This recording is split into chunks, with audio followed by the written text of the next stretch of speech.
าพื้นมีสิทธิ์ใจสาวเมืองหลวงเอ่ยคำว่าได้ทานพบได้ไปบ่ได้สมคำย่อย่อเมืองมรดกโลกอันสง่างามน้ำแท้แม่น้ำคองเลี้ยวมองน้ำคลองกดดี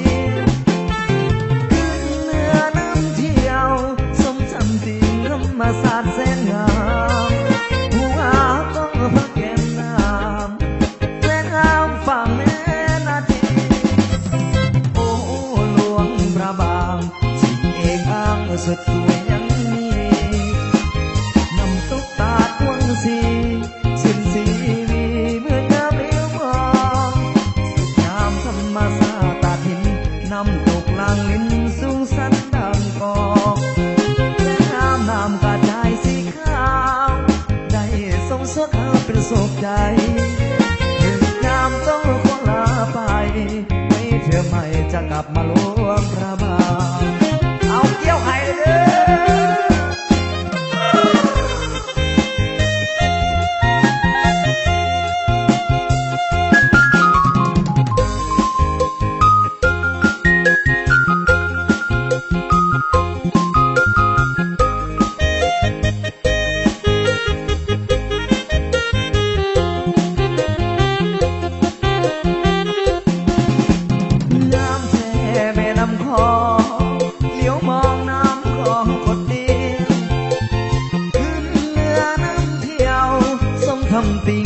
มาสาดแสนงา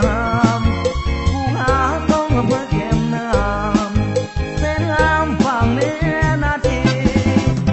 โอ้หลวงพระบางสิ่งเอกอ้างสดสวยยังมีน้ำตกตาดวงสีสินสีวีเมื่อยามเลี้ยวมองสุดงามธรรมศาสตร์ตัดน้ำตกลางลิ้นสูงสันดังกอง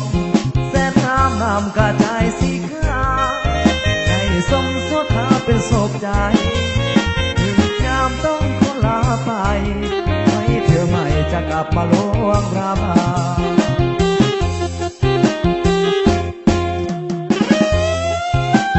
เอาเกี่ยวอีกนะเกี่ยวอีกนะเด้อ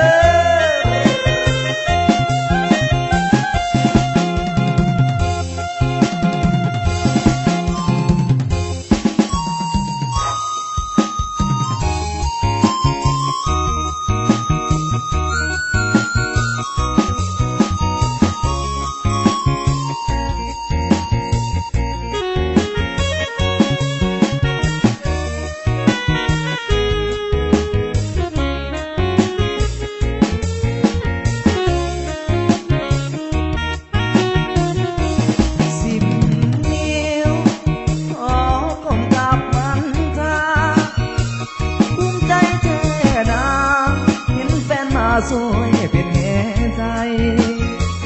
ใจนึกข่าว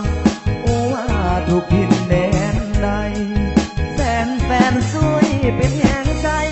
ใจมีใจห้ามใส่ทุกอย่างขอเพียงทุกท่านให้ความเมตตาด้วยใจศรัทธาขออาสาด้วยความเต็มใจไม่ห้องเพลงบรรเลงขับกล่อมสามวัยของฝากเสียงเพลงแทนใจอวยพรแทนให้ผลภัยนาขอฝากตัวฝากกายไว้ในอ้อมกอดถึงข้าวคิดของอยากมาจอดอยู่บ้านฝันใจบอกอายเด็ดน้อง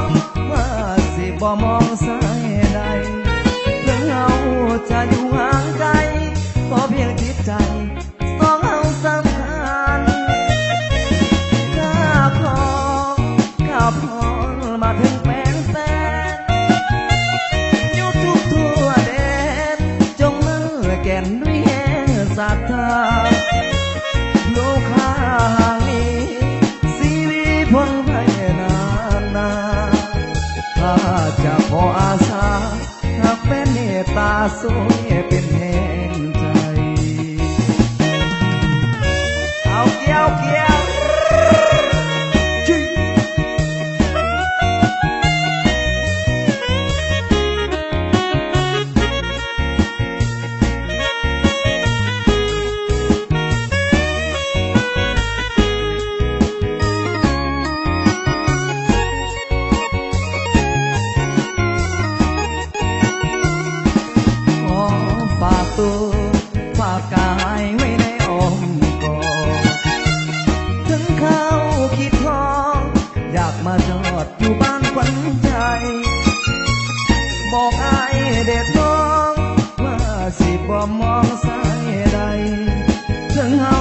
จะอยู่ห่างไกลขอเพียงจิตใจสองสำคัญข้าพอมาถึงแฟนอยู่ทุกทั่วแดนจงมั่นแก่นด้วยแห่งศรัทธาโลกานี้ชีวิตพ้นภัยนานข้าจะขออาสาหากแฟนเมตตาสวยเป็นแห่งใจ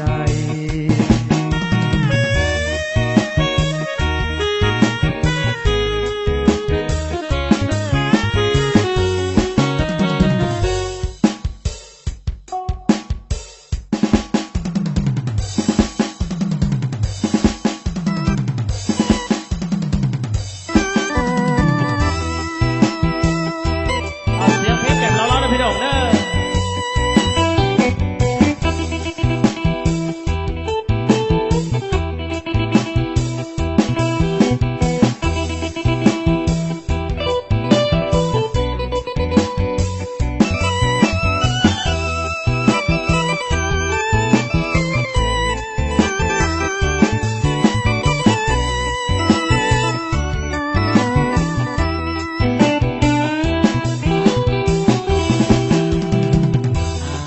จังรถมา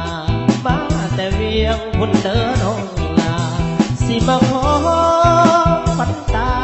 สาวโสภาแห่งเมืองสวรรค์เอาพ่อเอาแม่เอาเฒ่าแก่มาเป็นพยานแม่อยากได้ลูกไม้สวรรค์คือสิดูคือสิมันขอเงินค่าดอกสิมาขอสิมามันผ่านพบาทโคนสั่นหัวใจอายไหววันทอดปากกระดิ่งกาบปิงวอนเจ้าถิ่นเจ้าทานทอดทาแขกเซโลสวรรค์หัวใจอายเป็นอย่างนี้ทอดคิวรถเมล์กินเขาสาสาละเมพันยืนน้องควงเอาพิธีงานแต่อายไปหมดเทือนใจสะเทือนอยากเห็นเมื่อเห็นแม่แก้มแดงน้องควันแห่งความเผาทางวันแต่อยากเห็นเมารถเมล์คืนบ้านกลับนครเพียงจันทร์ ตาไหลใจเสียสั่นไอ้ลาไอ้ชื่อเจ้าแล้วสาวเมืองสวรรค์ต้มไม่เบาเพียงฉันต้มหักต้มแน่ต้มอายจนเกินเอาแบบเล่าๆนะพี่น้องน้องยอดยกยอดอดีต ตอนนี้ออกอากาศไปเมืองหลวงพระบางได้พี่น้องตอนนี้ส่งไปหลวงพระบาง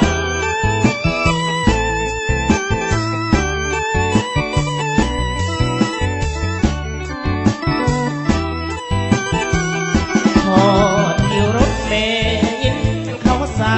จุนสาเมพันยืนน้องความเข่าพิธีงานแต่อายไปหดเมือนใจสะเทือนอย่างเห็นเมื่อเห็นแม่แก้มแดงน้องควันแทงความเข้าทาควันเก็บใจอย่างเห็นเมารถเมล์คืนบ้านกลับนครเพียงจันทร์น้ำตาไหลใจสั่นไอ้ลาบไอ้จื้อเจ้าแล้วสาวเมืองสวรรค์ต้มไม่เบาเพียงฉันต้มหักต้มแน่ต้มอายจนสาวสวรรค์ถึงต้มจากน้องสาวสนาพี่น้องตอบสนองให้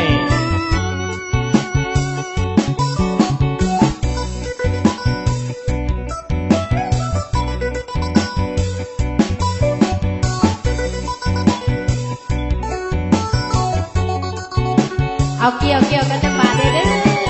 เอาเกี่ยว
เอาเกี่ยวกันจังบาดแด